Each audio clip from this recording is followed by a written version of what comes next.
Hi, this is Layla from Layla's Fun-Tastic Corner. Today is the third day of Black History Month, and even though we celebrate it all year round, today we celebrate and remember our ancestor Harriet Tubman.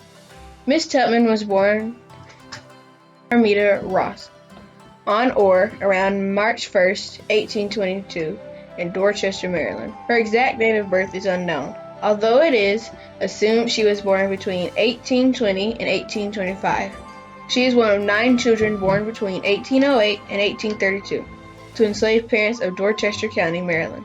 Her parents, Ben Ross and Harriet Ritt Green, referred to her as Minty. Around 1844, she married a free black man named John Tubman. There is very little known about him or their time together.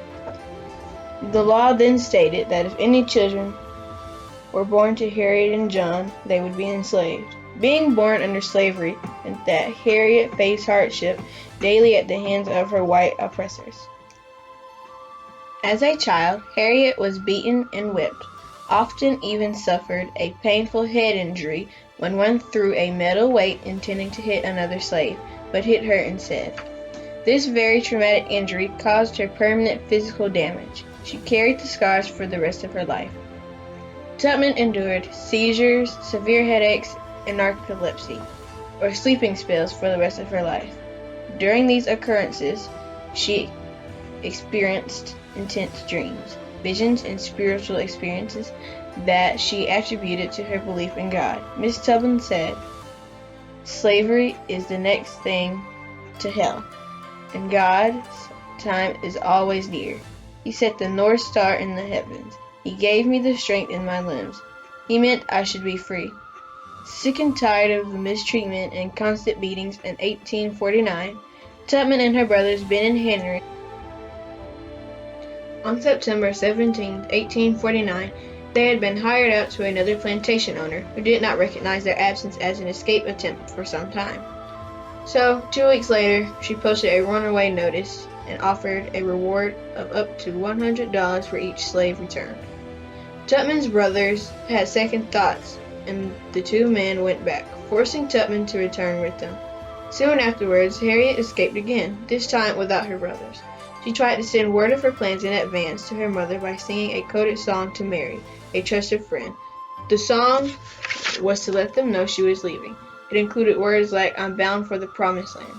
Her exact routes remains a mystery, but she made use of the network known as the Underground Railroad. When she finally realized she had escaped to Philadelphia, she said, "When I found I had crossed that line, I looked at my hands to see if I was the same person. There was such a glory over everything. The sun came like gold through trees and over the fields, and I felt like I was in heaven." Having escaped, she longed for the same freedom for her family and people. So Harriet returned to Maryland and rescued her family. She returned time and time again and rescued her family, and eventually guided hundreds of other enslaved people to freedom. Harriet was traveling by night in extreme secrecy. She rescued so many people that she earned the name Moses, for freeing her people after the Moses in the Bible. She was said to be a conductor on the Underground Railroad, which was a confidential group of people and places that aided and helped to get slaves who ran away to the north so that they could be free from slavery. Harriet Tubman's only rule was when taking her people to freedom was no turning back. Once she began the dangerous rescue of black people to be taken to freedom, there was absolutely no turning back.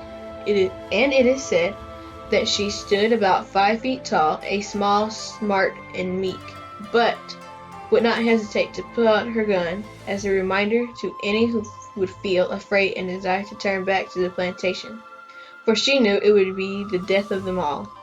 She was very aware of the many bounties for her capture. Her words were, "If you hear the dogs, keep going. If you see torches in the woods, keep going. If there's shouting after you, keep going. Don't ever stop. Keep going. If you want a taste of freedom, keep going." As a conductor on the Underground Railroad, Harriet Tubman has been quoted as saying, "I was the conductor of the Underground Railroad for 8 years, and I can say what most conductors can't say. I never ran my train off the track, and I never lost a passenger. After the Fugitive Slave Act of 1850 was passed, she helped guide fugitives farther north into Canada, helped newly freed enslaved people to find work, and worked for the Union Army. She helped in any way that she could, serving as a cook, a nurse, an armed scout, and a spy. The first woman to lead an armed expedition by guiding a raid which liberated more than 700 enslaved people. In early 1859, Harriet purchased a small piece of land on the outskirts of Auburn, New York, that became a haven for her family and friends. Here she spent time tending to her family and others who had taken up residence there.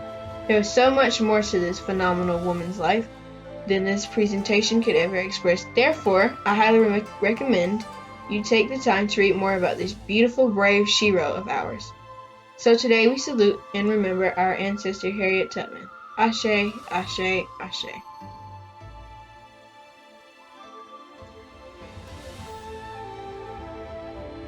I, Harriet Tubman, freed 1,000 slaves. I could have freed 1,000 more, if only they knew they were slaves.